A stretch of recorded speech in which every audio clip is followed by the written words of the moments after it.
Okay, so it's time for me to give my strategy on how I won um, the Teutonic campaign, Teutonic Crusades. But yeah. So, anyways, you start out with Thorn, Marienburg, Königsberg, Windau, Riga, Pernau, and Arsenberg.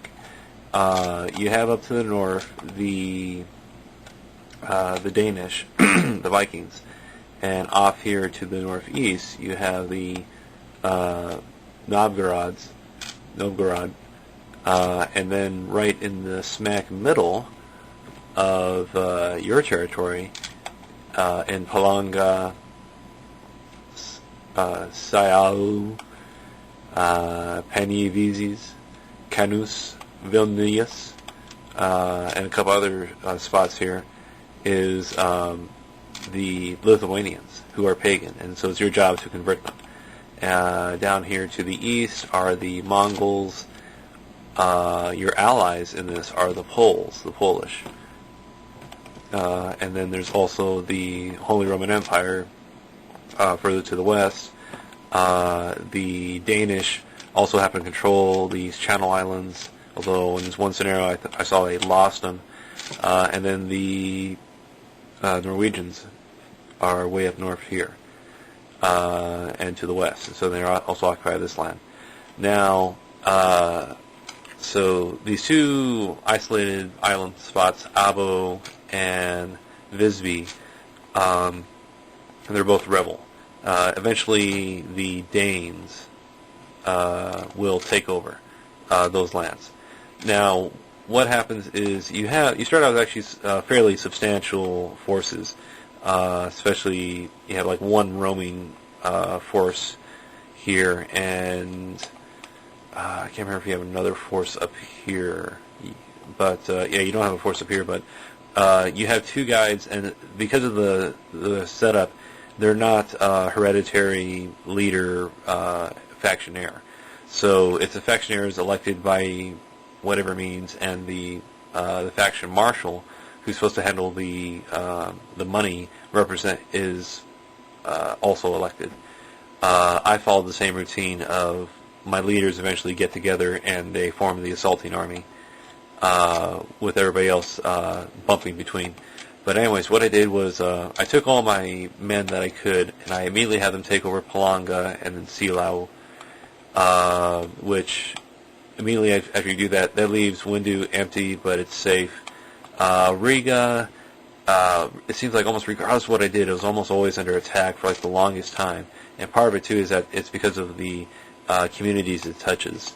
So you have to kind of keep that in consideration. But once you, but like right next to it is Olesta, and that almost immediately, in fact, don't take it right away. Maybe wait till at least send a guy over so you get it within eyesight, and then that way it'll generate a objective, which will give you a reward. Because the other thing you keep in mind is that you're going to start out with very little money. You're going to be really struggling for cash when you start out. Because Poland is with you in the endeavor against the Lithuanians, you can actually just leave Thorn and Marienburg undefended. Königsberg, you kind of have to keep defended because it's a huge piece of property. The Hradna and Canus are under Lithuanian control. Bialystok is not. It's kind of out in the middle of nowhere. You can't see it. You have a Roman army. Split the a Ritter off that army and have him dismounted dismounted, and have him join in the attacks against the Lithuanians up in here. And what I did with Bialystok and also Olesta is I would just lay siege to them, because there's only 4 units in there. So as long as you have 4 units and strong units, or at least 5 units, the enemy won't attack. And then within 2 turns, they're going to surrender to the communities. They have nothing there. Immediately convert them into castles and start building roads and fields and churches, and then convert them later on once they're on the freestyle, or once they're not surrounded by enemies. A lot of this stuff, the hard part about this is that you want to try to keep your momentum going. And stupid me, I kind of wasn't doing that, but part of that is because I kept getting bogged down with the little things that other little, like with the spies and the assassins and just moving my guys around and stuff. But part of what I ended up doing is that if the enemy's laying siege to your community or one of your cities, your castles, you're not making money. So I would just move units between my communities all the time, and as a result, the enemy would keep attacking those random armies. So in a way, it kept them from laying siege, and it kept giving me money. Now one of the things though is even though you own Pernau, I think once you take Olesta, after a while, it's going to make the Danish up in Reval want to start attacking you. So Pernau, I think, starts as a town. As soon as the Danes start attacking, convert it into a castle. And the same with Olesta. Dunaburg, just keep upgrading it. Unfortunately, you're not going to get sword smiths, but hopefully some of the enemy castles you'll take will. But just kind of bounce around with the Lithuanians here, and you're just going to kind of keep pushing them back. Just try to, just leapfrog. And what I did was aggressive, defensive. Just take a town, let them attack me, wear themselves out. Take another town, let them attack me, wear themselves out. It took me a while to finally start getting priests and spies going. So as same as before, use the priests to block choke points and agents, and had the spies, eventually start opening up cities once I could start affording them. And the Lithuanians, I mean, they take a while, but because after a while, so after a few turns, you'll get a guy, a general who will pop up in the middle of the ocean right here, and he's a free army. He's a new army that will join you for so many turns. You can use him in a couple different ways. You can really use his help on the mainland. I did that in the first turn, but in the second. But the thing is, what you really want to do, especially to get money, is take these two isolated communities. So, because they're large cities to begin with, and they're just ready to go into huge, which will make you get you a lot of money and revenue. The problem is it just takes so many turns to get the guy there. So have some siege equipment ready to hop on a boat here and then join this attack on these towns, so you don't have to wait around in the siege.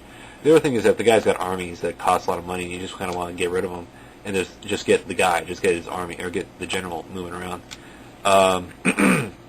Oh, and you can't upgrade the army of the armor of the general, so that sucks.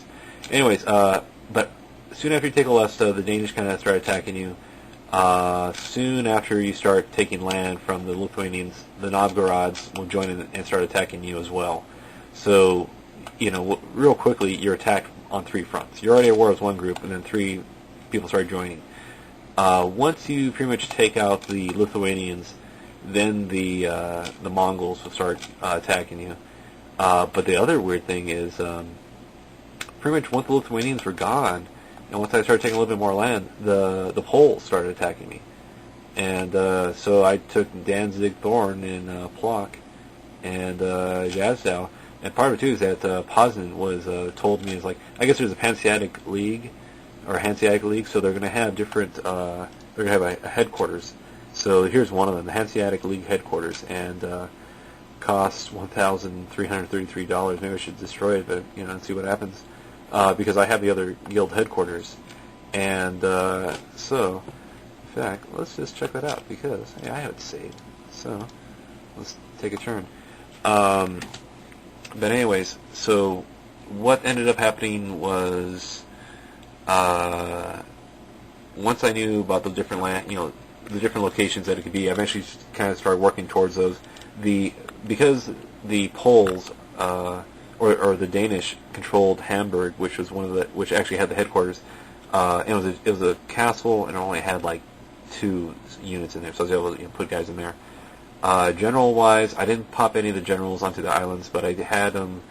And as soon as I took a castle that had swords, or made the sword upgrade, I would send the generals there, and then just have them start in Thorn, work up to Marienburg, then Königsberg, and then bounce around that way from south to the north.